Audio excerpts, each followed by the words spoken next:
You either control or be controlled. I was recruited into a network that operated in the shadow.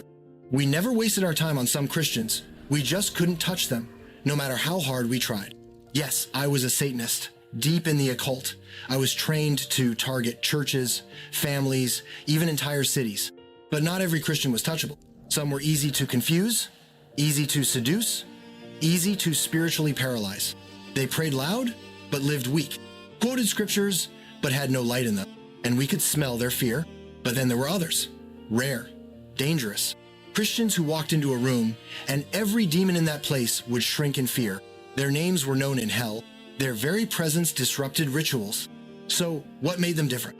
Why couldn't we attack them?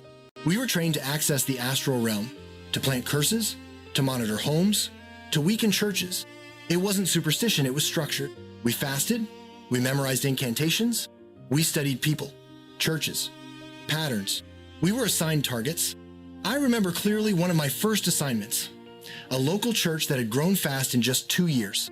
The leaders were vibrant, the worship intense, the youth active. My orders were to destabilize it, so I infiltrated. I joined as a member. They welcomed me with smiles.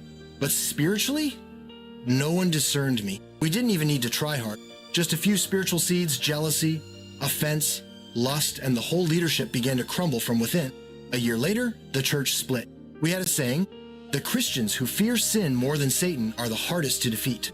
But those were rare. Most believers had open doors. Lust, gossip, bitterness, unforgiveness. They prayed, yes, but it wasn't backed by purity. And in the spirit realm, authority doesn't come from noise, it comes from light. But then, there were others. And I'll never forget them. They didn't have to shout to shift an atmosphere. They carried weight, presence, fire. Even when they walked past on the street, we'd feel it. But first, ask yourself, which kind of Christian are you?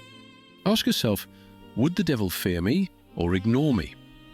Hebrews 12 verse 1 tells us to lay aside every weight and the sin that so easily entangles and run with perseverance the race marked out for us. Sin is a trap. It always leaves chains behind. Living holy doesn't mean living perfect. It means daily surrender to Jesus and letting His Spirit transform us from the inside out. So, whatever has been holding you back, bring it to Him today. Read the Bible daily. Use your God-given power. Walk in victory. Plead the blood of Jesus over your life and family.